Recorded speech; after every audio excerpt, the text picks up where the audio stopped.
Welcome,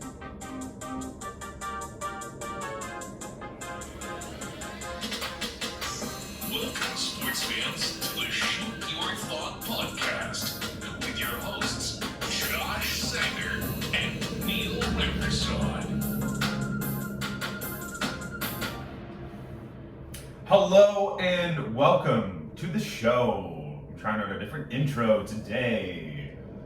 How do you like that voice? Is that good? Is that welcoming? Was that... I know Halloween's in a week and a half, but damn, that was scary. Welcome to the Shoot Your Thought podcast. Was that good? That was sexy. That was sexy? I don't know, that was going the opposite direction then. Welcome to the show. We got a great show for you guys today. We're going to do our losers of the week. We're gonna talk some basketball. We got the Raptors starting their season tonight, and one of us is going to the game. Hint, hint, he doesn't know the difference between a sexy and a scary voice. And we're gonna talk NFL news because there's a lot that happened. This is a very important waiver wire pickup week because it's the bye-pocalypse. We got so many teams on bye. So we're gonna give you some F-POW. We're gonna tell you who to pick up. It's gonna be great. But should we get started, Neil, with our losers of the week? Absolutely, we should.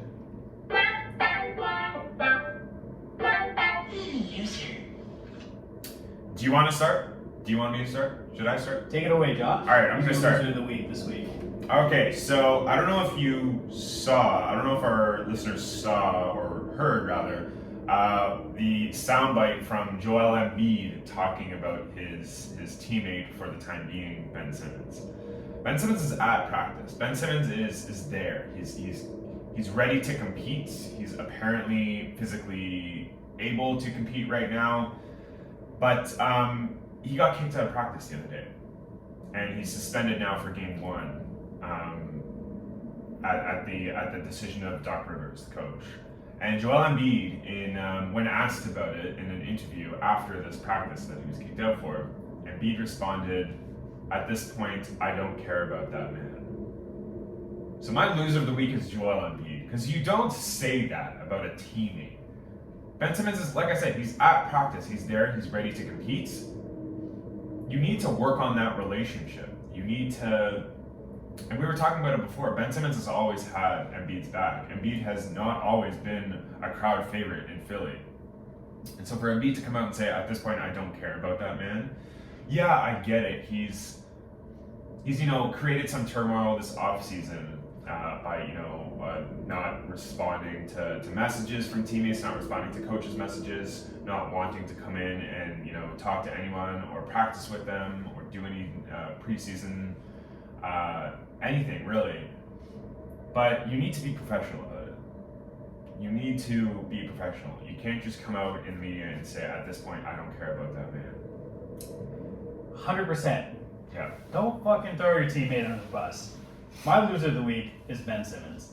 What a transition that was. All right. I feel for Ben after the Embiid comments, but I understand Embiid's frustration. I understand this is stemming all off season. This is coming from, the end of last season when we, played that parody clip of Ben Simmons being afraid of the basketball.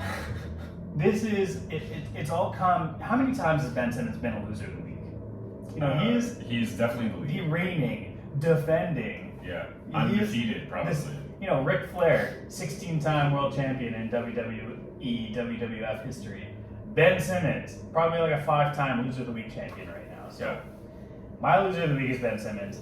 He is doing, far greater harm to this team right now being at practice than sitting at home. He is a distraction.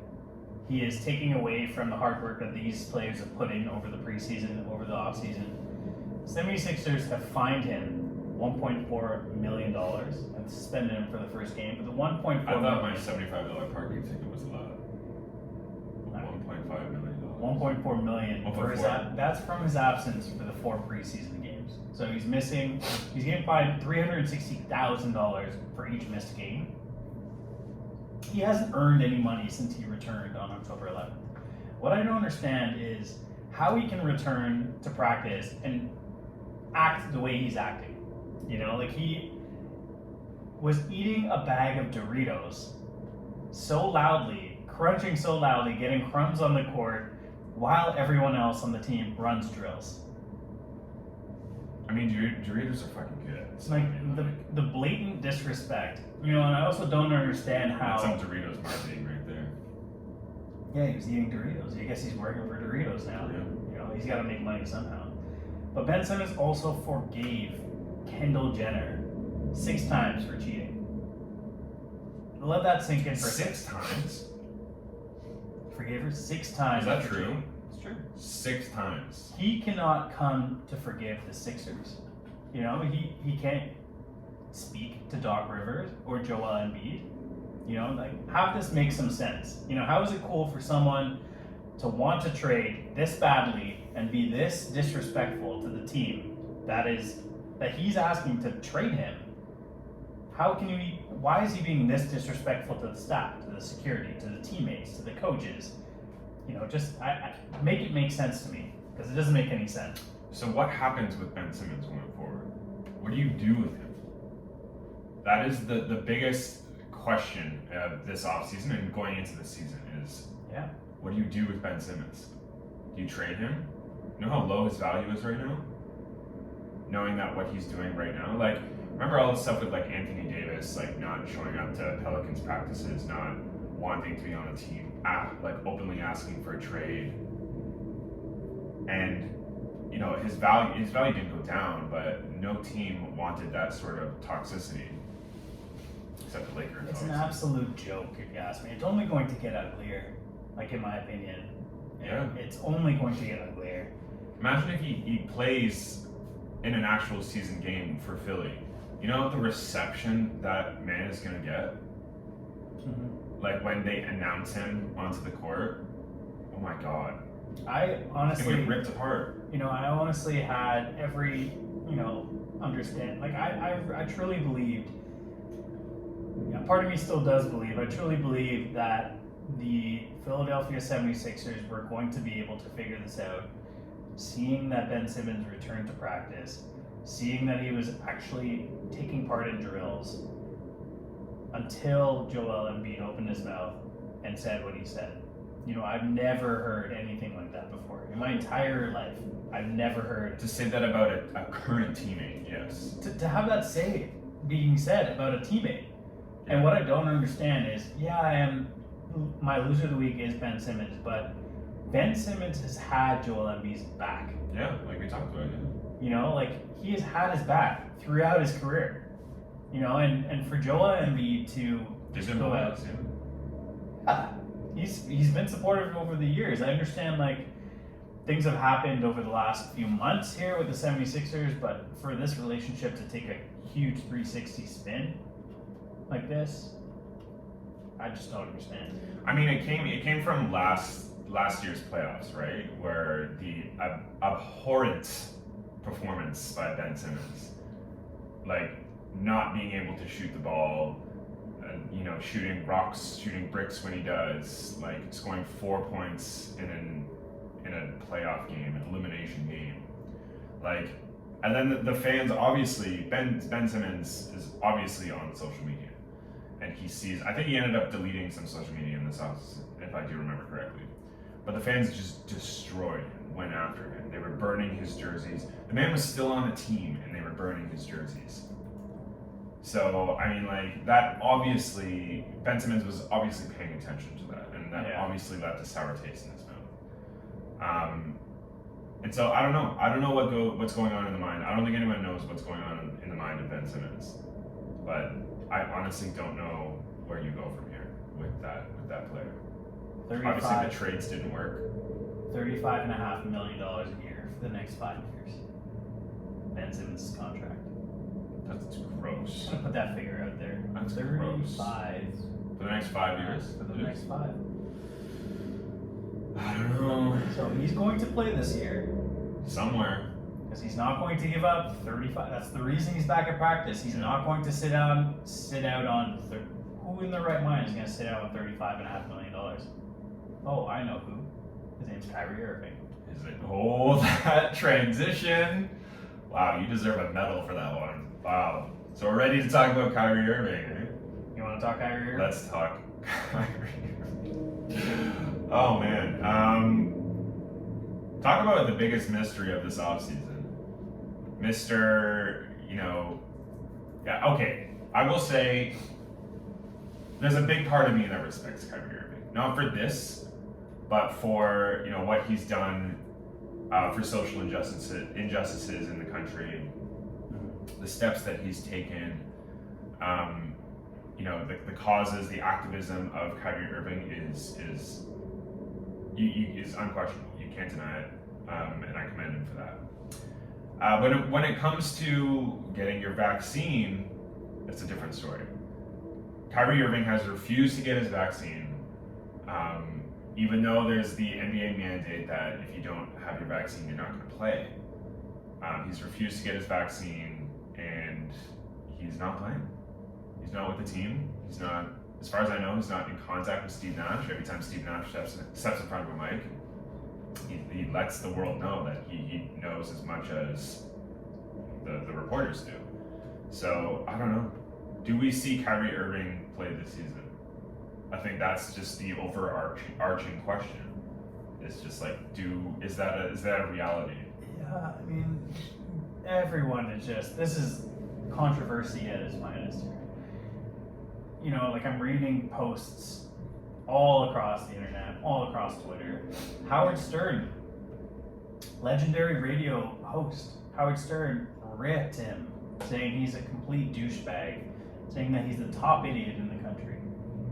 Other people are, around social media are calling him a martyr. I don't understand. I can't believe that Charles Barkley had some common sense, because I don't really trust everything Charles Barkley says. But, I do side on the fact when Charles Barkley says, first of all, you don't get the vaccine for yourself, you get it for other people. Yeah, 100%. And that is the entire reason why the NBA has this COVID vaccine policy in place. There are still NBA players that don't have the vaccine, and they have an exemption to play in certain states. This is a state by state exemption rule that varies from state to state in the US. But the state of New York says that you have to have your vaccine in order to play in the state of New York. Mm-hmm. Why is it that other players that are coming, such as Bradley Beal, who is unvaccinated, why is it that he is exempt and able to play in New York, but Kyrie Irving is not? That being said, keep in mind, this can all be resolved if he just gets the jab. If he just gets the fucking vaccine. And that's why I appreciate what Chuck said when he said, do it for other people, don't do it for yourself. So, here we are.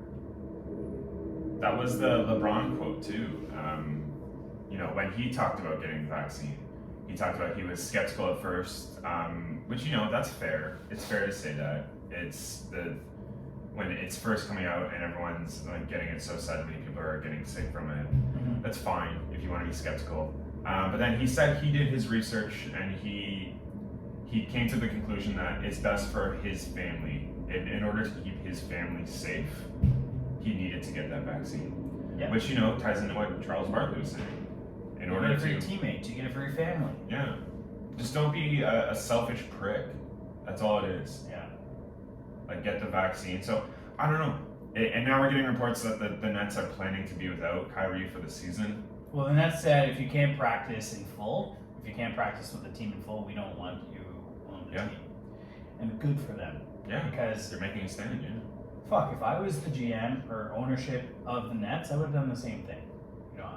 Right now I would be saying, okay, do not be with the team if you're going to be a distraction. And this is why I wanted to tie in Kyrie to Ben Simmons, because the Sixers can take a lesson from Sean Marks, the GM and president of the Nets. The Sixers franchise could take the Kyrie Irving situation as an example and say, hey, if you're not going to be committed to being a part of this team and everything that we do with this team, everyone else is vaccinated on that team.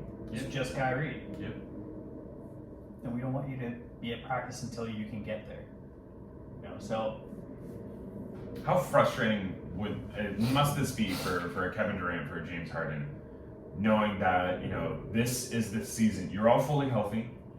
Last season was a mess. Like, you still made it far in the playoffs, but last season was a mess. I think you had, 7 games where the 3 of you were healthy at the same time throughout the entire season. So, like, this is the year to do it. This is a team. This is one of the greatest big threes I think I've ever seen. And you have the opportunity in front of you. And Kyrie Irving just can't pull his head out of his own ass long enough to fucking realize what they have in front of them. Where was Kyrie Irving last night? Did he even know that the Nets were playing? You think? I saw a He was video. probably Instagram Live somewhere. I saw a video of him playing pickup football. Maybe he's changing sports now. Goodness, maybe he's pulling a Tebow. Adam Silver has called for him to go out and just make sure he gets his vaccine. But like, what else can you say to this guy, right? Like, I feel like in order for Brooklyn to even be in the discussion of, you know, a contender this year, they need Kyrie Irving. Mm-hmm. We saw what happened when they stacked up against a top tier team in Milwaukee last night, where they didn't stand a chance. They didn't hold a lead the entire game. The Brooklyn Nets last night against Milwaukee. So I don't know. It's not going to look good for that team this year if they don't get this all resolved. They don't have the depth to play with only Kevin Durant and James Harden. They need Kyrie Irving out there. They do.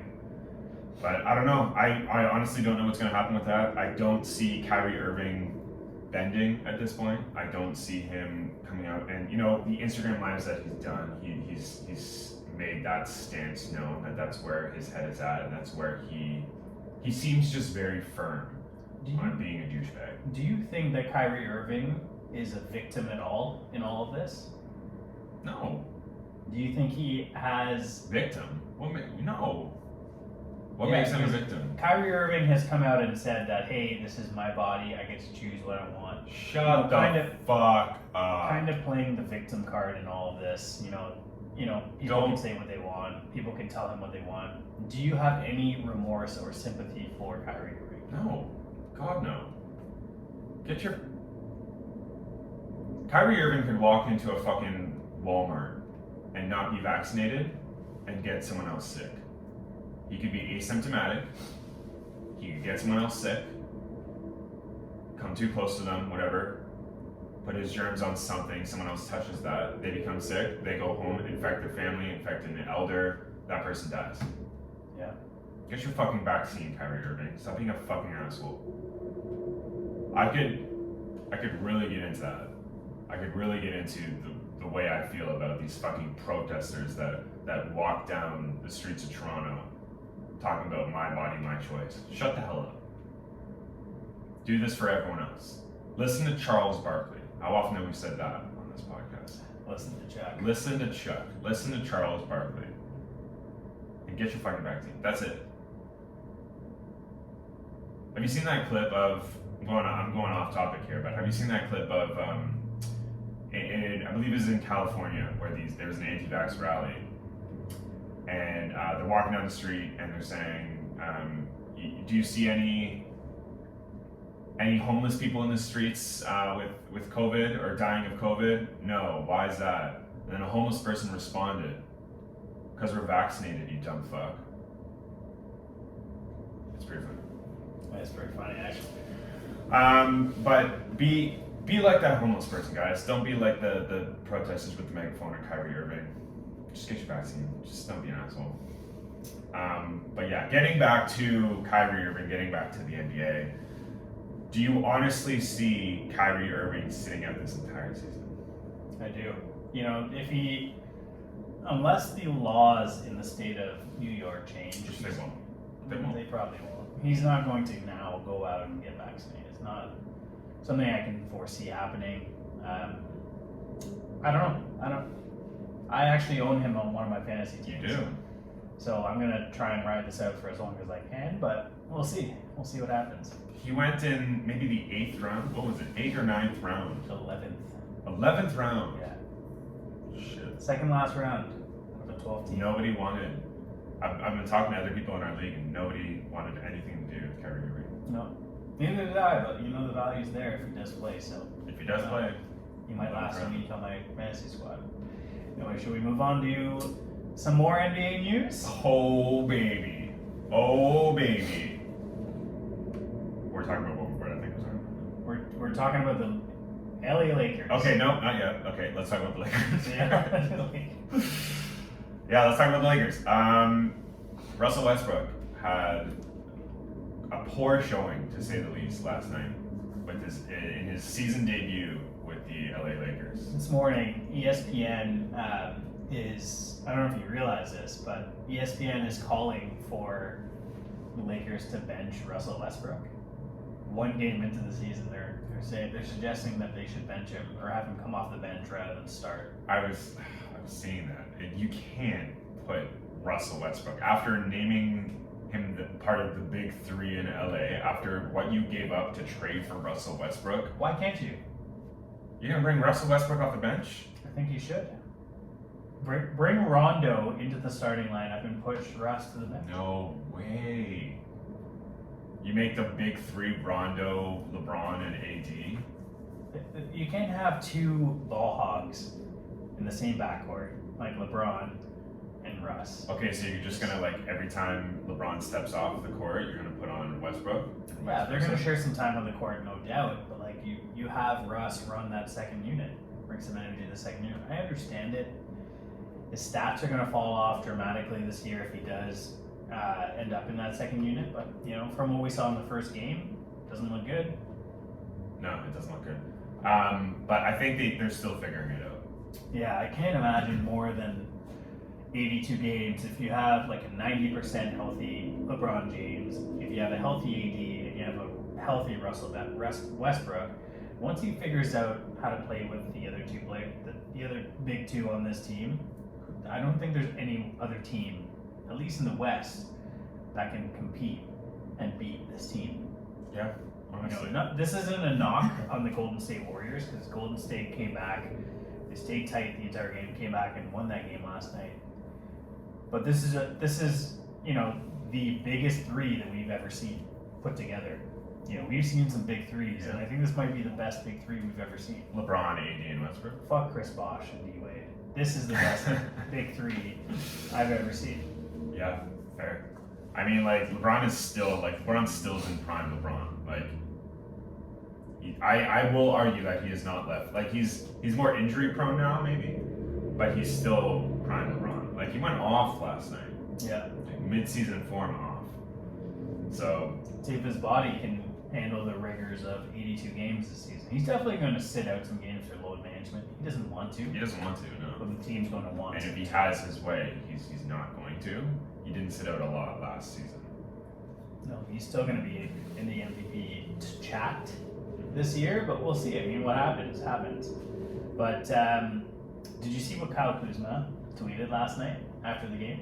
No, what do you say? He said that the Lakers are 0-7 without Kyle Kuzma. Oh my god. I mean, you're not wrong, Kyle Kuzma. Well played. I think Kyle Kuzma's going to have a breakout year this year. We talked about it before the show, where like every cast-off from the Lakers ends up getting an opportunity and exploding on the scene. Becoming like possible MVP candidate. Yeah, I mean, like you've seen it with Brandon Ingram, with Julius Randle. Hopefully now with Kyle Kuzma, we've seen it with Lonzo Ball. I'm hoping Montrezl Harrell has the same thing too, because he was great on the Clippers. Yeah, he won Sixth Man of the Year on the Clippers. Then he went to the Lakers rather, and did absolutely nothing with the Lakers. But now he's on Washington, so we'll see. Do you have any sort of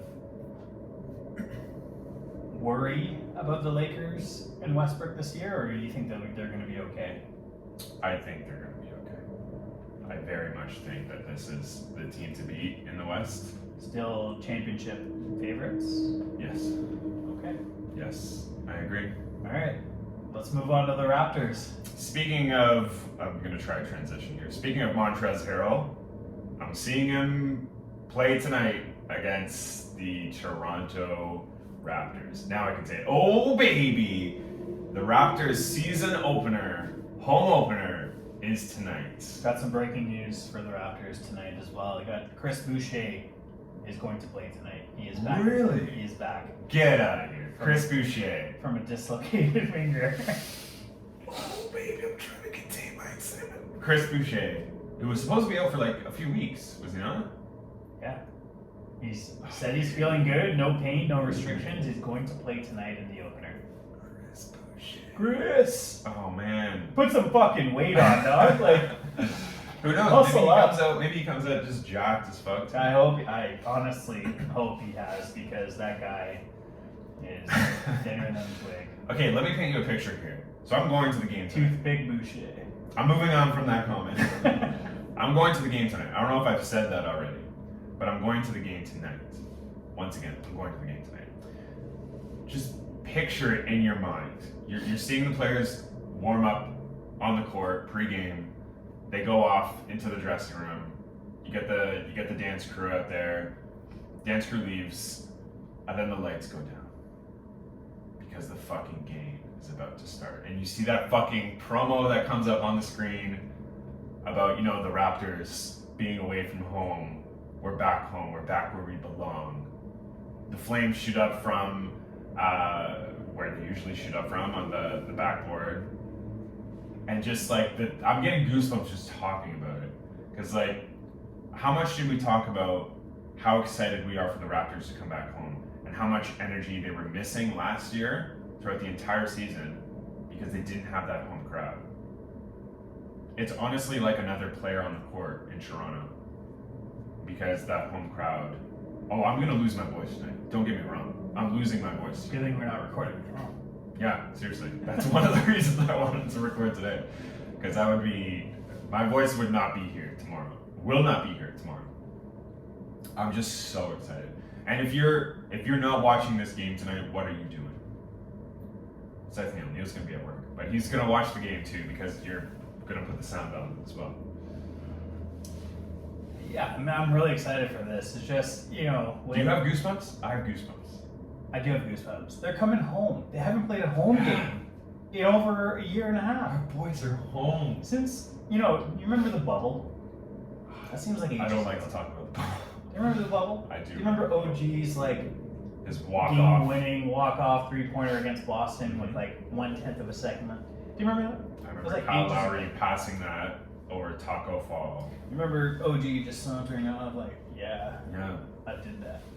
So that's In gonna front of happen nobody. In front of no crowd. in front of the millions. Well, nobody was in millions. the building. I know. There was a bunch of screens with fans. With fans on them, yeah. I remember Other that. than actual NBA personnel and coaches and players, and there wasn't really anyone there. But what are your expectations for the Raptors this year? As in, who do you think is going to be the breakout player on this team this year? What are your expectations reasonable expectations for our star rookie, Scotty Barnes? My best friend, who was my neighbor, Scotty Barnes. What do you think the impact of our new faces are going to be on this team? What do you think is going to happen this year? Let's start off with, who do you think is going to be the breakout player of the year for the Raptors this year? Gary Trent Jr. Gary Trent? I think he's never played in front of a Toronto crowd before. Not as a Raptor. His dad has. His dad has. Yeah. Yep, you're right. But Gary Trent Jr. is going to have a breakout season. The only real, playing time we saw with him was, playing underneath Kyle Lowry and Fred VanVleet. If we have him as a through and through shooting guard to play with VanVleet, I think he's going to have a breakout year. I picked him up in fantasy basketball in our draft because I think he's going to go off this year. What about you? I think it's going to be OG Anunoby this year. You don't think he's had a breakout yet? He's improved across the board every single season he's played. I know I've already spoken about Fred in previous episodes. I know Fred's going to do his thing. He's going to get better this year, especially without this being in the shadow of Kyle Lowry. But I think, this is OG's year where he takes another step forward and he is the number one option. Even when a couple years ago when Kawhi Leonard was here, OG looked like a poor man's Kawhi a few years ago. He looked like He was Kawhi, learning under Kawhi, yeah. Kawhi in training. And now, OG, I feel like it's his time, to be the number one option, especially with the first few weeks with guys like Scotty Barnes trying to find his way, with guys like Fred running the offense. I feel like the number one scoring option is going to go through, it's going to be funneled through OG. Hopefully his offensive growth still continues to be on the uptick. I feel like his usage is going to go up, because of the options. So I feel his jump offensively, at least, because the defensive stats are going to be there. I feel like his offensive jump is going to be key to the Raptors' success. Absolutely. I agree. What was the next question you asked? Scotty Barnes. This is rookie year. What are some, reasonable expectations that you have for him? How do you think he's going to perform? Do you think he ends up being the full-time starter? What do you think he puts up in terms of stats this year? I think he's a starter. Is he the rookie of the year? What do you think? I think he's very much in contention for rookie of the year. Very much so. I think he's a starter until Spicy P comes back. How many minutes a game do you think he plays? 20, give or take, I would say. Mm-hmm. I think they're going to ease him into it. He's obviously got that energy. He's obviously who knows? Nick Nurse might want him to control that second unit, to give that second unit that uplift, that energy. But yeah, I think he's a starter until Pascal Siakam comes back, which should be, I guess, in a few weeks, because he's starting contact work now, which is great. So I think he's a starter until he comes back, and then Scotty Barnes is going to come off the bench. He's definitely in contention for rookie of the year. Like, he could be 6 minutes of the year. Who knows? Yeah, to that point, I think sky's the limit for this kid. He's going to play a ton with Siakam out. He has to. He's literally the option. Even coming off with the second unit coming off the bench, I feel like he's going to get no less than 25 minutes a game. Mm-hmm. I feel like they're going to just pepper this kid with minutes. And I'll tell you why. He is going to be in contention for rookie of the year because of his defensive stats, not so much his offense. But I talked about him being kind of like a power guard, a power forward. Yeah. Forward that's a guard as well, because he averages a lot of assists. He's good at his vision on the court's great. He's good at finding his teammates. He's still working on his offense. His 3-point shot could use some work.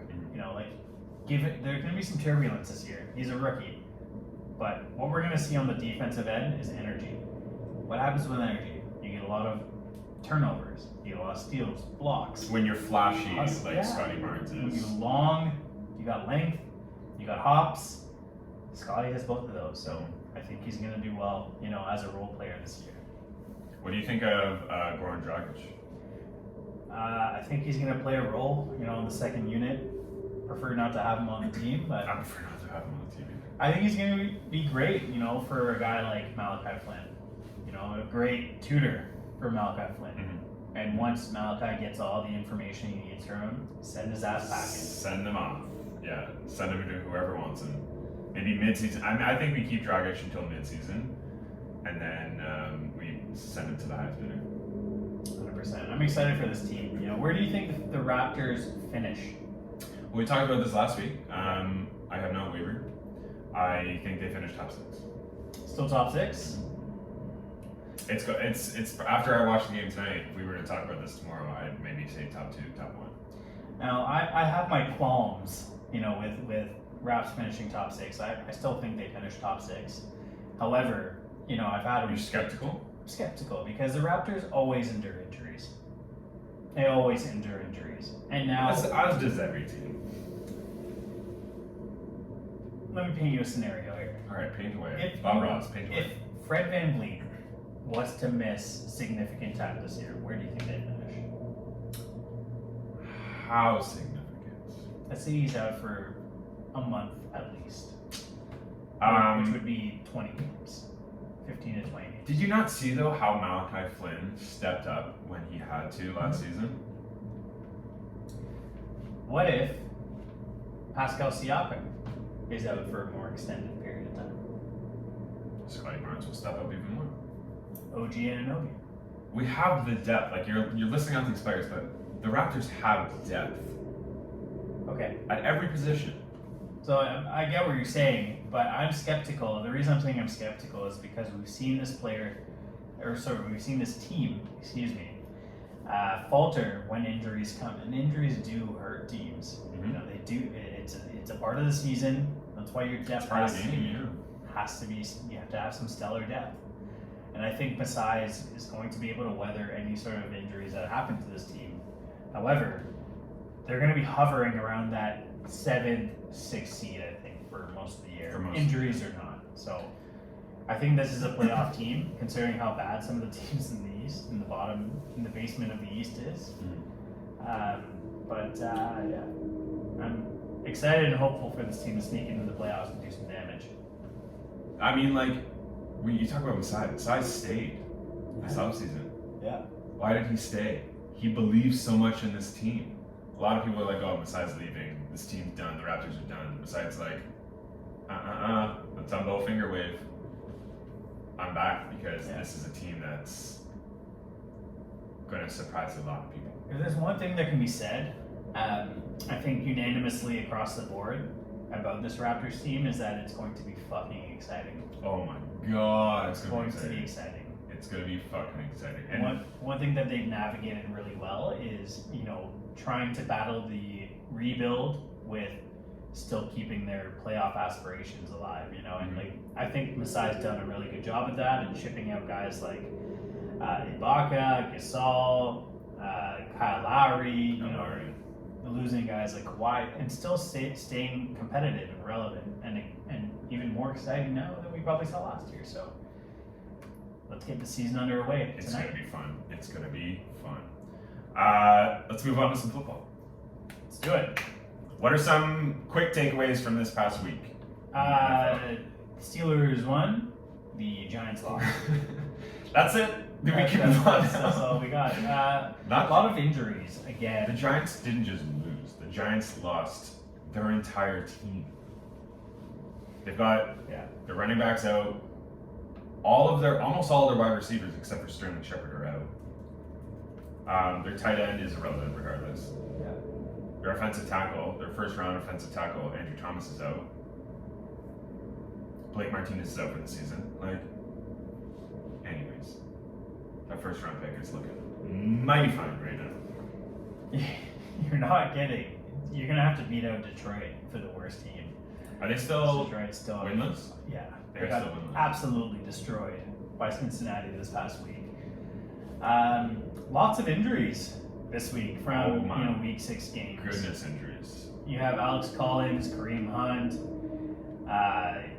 Running backs are very slim. AJ Brown, Kadarius Toney. Christian McCaffrey is now on the IR, which means he's going to be out for 3 weeks. Chris Carson. So is Chris Carson. Separated shoulder, multiple shoulder and arm injuries for Baker Mayfield. Nick Chubb sat out this week. Kareem Hunt. Nick Chubb is not on the IR, but Kareem Hunt is. He's on the IR now. Is Kareem Hunt done for the season? Is he? No, short-term IR. Is a calf injury. We'll see. We've got Gibson from Washington, calf injury. There's so many injuries. Couple that in with the fact that this is a week that we now have 6 teams on bye.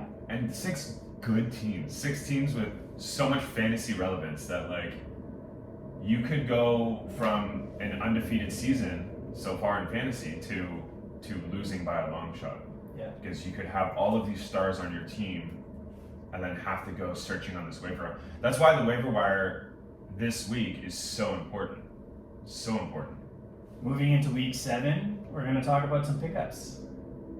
Let's do it. Do you want to go first with your fantasy pickup of the week? I think my fantasy pick of the week. It's really difficult to talk about this, considering it's not difficult to talk about. Yeah. So dramatic. It's difficult to talk about because it's your team that I'm going to be selecting from. It's Sterling Shepard. I figured you were going to do that. My because pick you of the have him on your team. Sterling Shepard, especially if you're in a PPR format. your league. He's still very underowned because he's coming off an injury as of last week. But if he's available on your waiver wires, go and pick this guy up. He's receiving anywhere between 10 and 15 targets. Because who else are they going to throw the No one football else to to? throw it to. He plays There's the literally slot. no one else. He is a surefire bet to get you at least 75 yards because of the target share alone. If he gets into the end zone, even better. You may have a chance at winning your week. So if he's available, go out and get him. Sterling, his name is. Sterling Shepard. Sterling Silver Shepard. Say that 10 times fast. My pickup of the week is also painful to say. Not because he's on the Steelers, because who would ever pick up anyone on the Steelers? My pickup of the week is Mr. Tight End on a new team, Zach Ertz. We talked about him last week. He's going to be the number one tight end option in Arizona, where their quarterback is playing unbelievably, like through the roof. So yeah, he's going to be an option, and they face Houston this week. It is a positive game script, so they should go up pretty early. But in order to go up, you have to score touchdowns, and I think Zach Ertz has a very good chance to be on the receiving end of some touchdowns. It's a good pickup. Great trade for the Arizona Cardinals last week. Yeah. Trading away after losing Max Williams for the season. They're tied their top tight end. They're trading away very little to get a bona fide tight end in Zach Ertz. And it also frees up space for Dallas Goedert on Philadelphia. So if you need, if you say you're like me and you put in a waiver claim for Zach Ertz and you didn't get it, you could go out and get Dallas Goedert if he is available. Absolutely. My second pickup of the week comes from a team playing this Thursday night. So it being Wednesday today, if you have a chance to go pick this guy up, go get him. He is the running back that is still standing in Cleveland. He goes by the name of Dearness Johnson. He is standing on a hill by himself. That is an epic name, by the way, Dearness Johnson. And I feel, with the Browns having such a short turnaround, Kareem Hunt now being placed on the IR, there is a chance that Nick Chubb suits up, but I don't think it matters because what we've seen out of Cleveland is they love to run the ball. And it doesn't matter. They have enough touches on that team for their backfield that I feel Dearness Johnson will get points in this game. If neither can go, look for Johnson to have a huge day.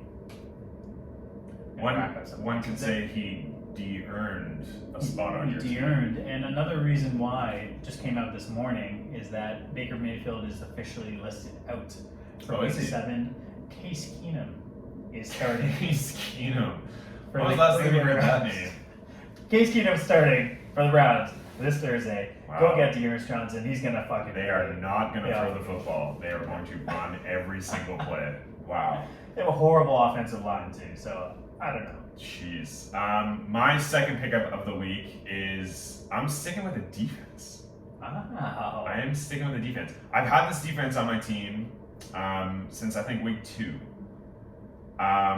They have won me some weeks, and that's the Arizona Cardinals. I thought you were gonna say the New York Giants offense because sometimes they have to turn it into defense with all They have to turn it into defense, so with it's all- that glitch with all where the turnovers. how is this New York Giants offense on my DST? Who knows?